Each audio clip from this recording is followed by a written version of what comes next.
आज की कहानी है एक ऐसी ब्लडी डॉल के बारे में जिसने खामख्वा बहुत से लोगों की जानें ली है। इस डॉल का नाम डोली है। कहानी कुछ ऐसे स्टार्ट होती है। अंधेरी रात थी, चारों तरफ सन्नाटा था। एक घर में मौजूद दो मियाँ बीवी सो रहे थे कि अचानक गुनगुनाने की आवाज़ शुरू हो गई। यह आवाज़ एक बच्ची की मालूम हो रही थी।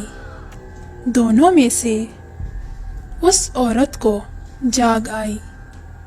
उस औरत ने अपने हस्बैंड को बहुत उठाने की कोशिश की, लेकिन वो नहीं उठा।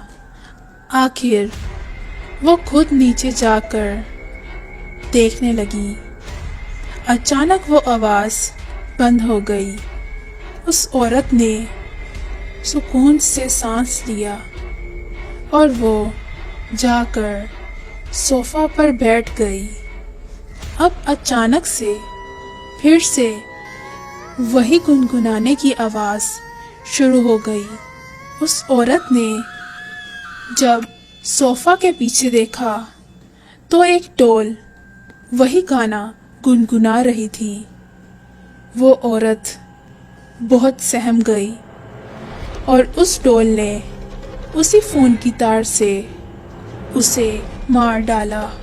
अब जब उसके हस्बैंड को उसके चिल्लाने की आवाज़ आई तो वो नीचे आया और देखा कि वही डॉल इसके पीछे वही गाना गुनगुना रही है और उसने इस आदमी को भी पुरस्कार तरीके से मार डाला।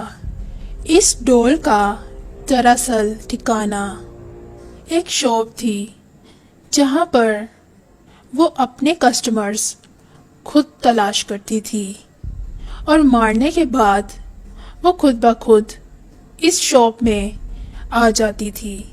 इसी तरह ये डॉल उन दोनों को मारकर खुद ब खुद इस शॉप में पहुंच चुकी थी।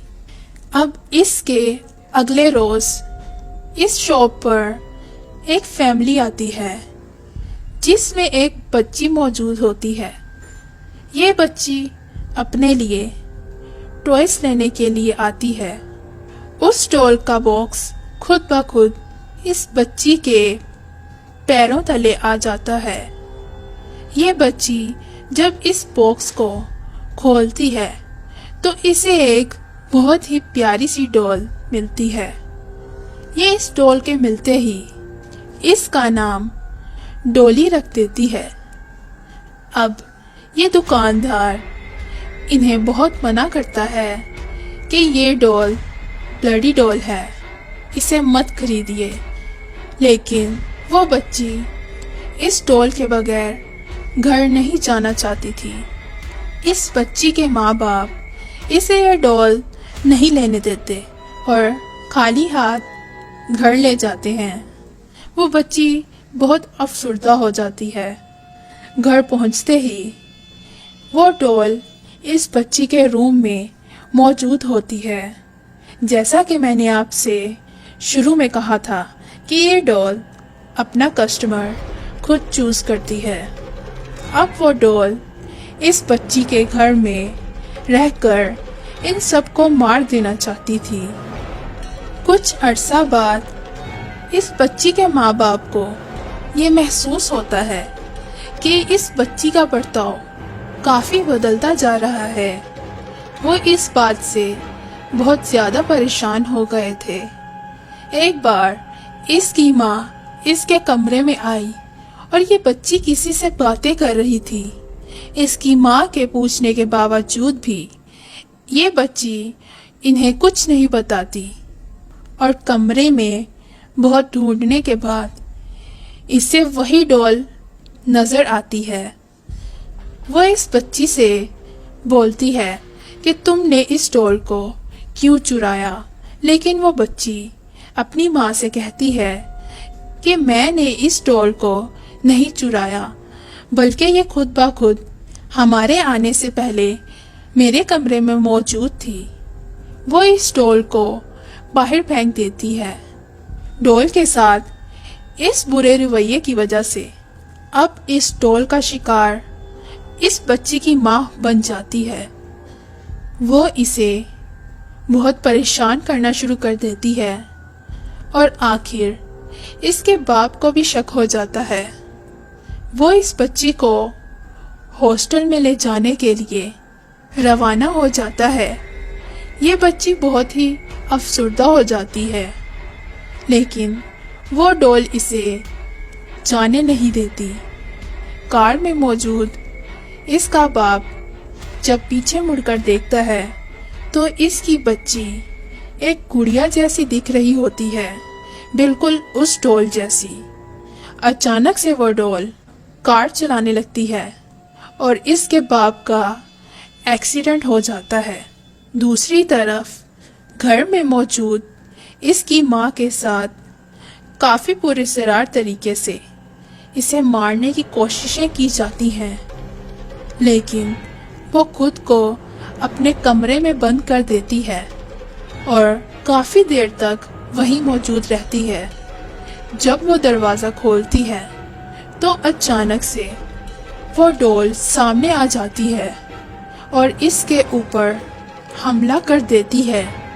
दोनों की बहुत ही खतरनाक तरीके से मौत हो जाती है और वो डॉल इस बच्ची पर काबू पा लेती है और बाद में इसे भी मार देती है। और मारने के बाद ये अब उसी शॉप में मौजूद बॉक्स के अंदर पड़ी हुई मिलती है। अगले रोज एक और फैमिली आती है।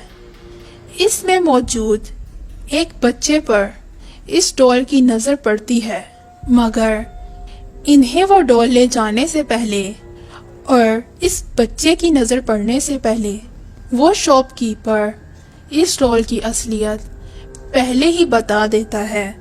दरअसल इस डॉल में एक बच्ची की स्पिरिट मौजूद थी जो कि अपनी मौत का बदला सबसे लेना चाह रही थी।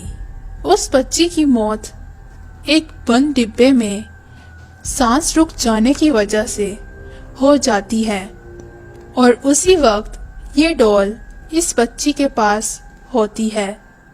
मर जाने के बाद इसकी स्पिरिट इस डॉल में रह जाती है और उसके बाद ये सबको मारती फिर रही है। कहा जाता है कि इसके मारने का सिलसिला अभी तक जारी है।